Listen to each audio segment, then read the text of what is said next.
Walang gamot ang kamatayan, may lunas ang karamdaman. Ray Herbal Food Supplement. Dito ka tatagal.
Kami humingan kami ng 60,000.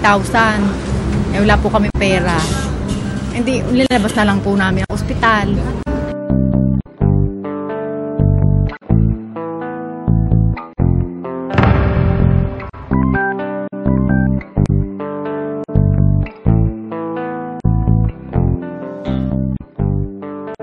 Ang tingin ko ho,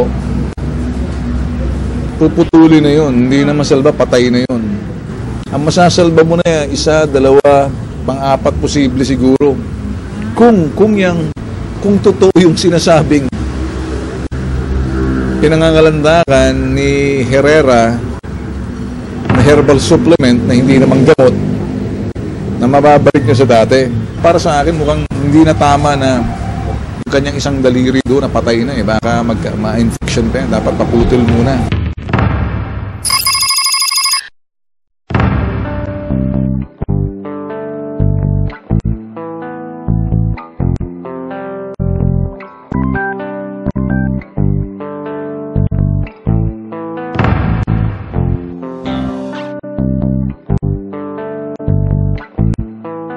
Maga po yan, maga. Tapos makarot. Ngayon, nung nakatik po ako nung herbal, medyo nawala po yung karot. Saka hindi po siyang may-fish. Ngayon pa lang na bali na punta ulit rito. Ngayon po hindi na po masyadong nangihina. Madalang na po yun dati kasi 30 minutes lang, pagod na ako.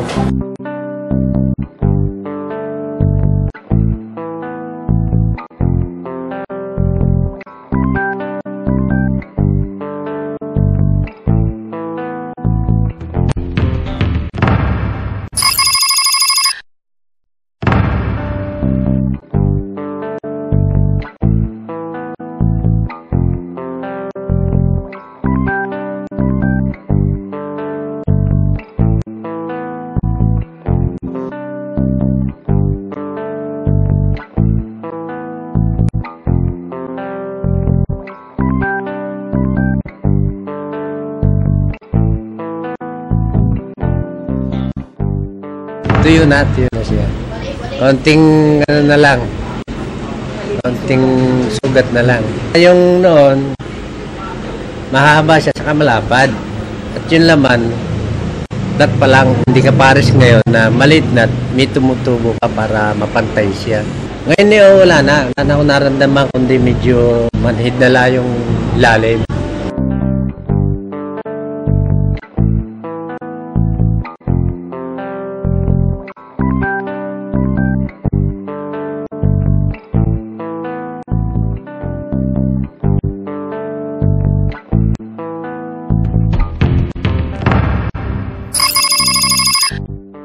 Pakalaki ng pagkakaba. Inaalalayan ako. Saka hindi ako pala lumakad mag-isa. Ngayon nakaan na ako. Kahit ako isa-isa, pwede na ako lumakad kahit saan. Kaya kong manggawin, gano'n kumuha ng tubig. Dalang tubig dito sa amin, kinukuha to sa labas. Ito kasi likod ko, wala pang bakod, walang pader. Ngayon, nagpa-deliver ako ng yung iskombro. Aangatin ko ganyan, iaayos ko lang doon sa lugar nung gusto kong magkabakod. Nagawa ko eh.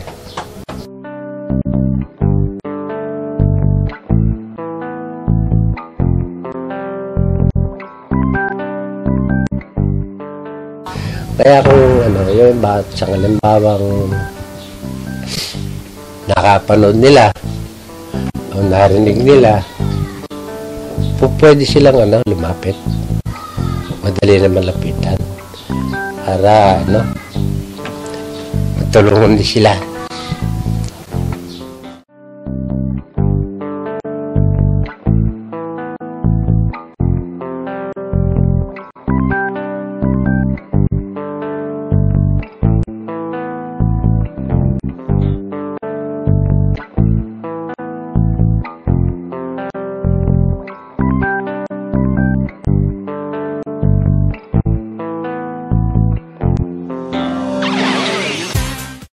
Minabuti ko po sapagkat kung pupunta pa kayo sa main office, napakalayo. Kaya naglagay po kami yung pong cell number na nakalathala sa ilalim ng screen na ito. Pwede po kayong makipag-ugnayan at ito po ay sinasabi ko at pinatotohanan. Ito po ay authorized distributor ng Abanyong Lingkod mula pa noon at magpakailan pa man.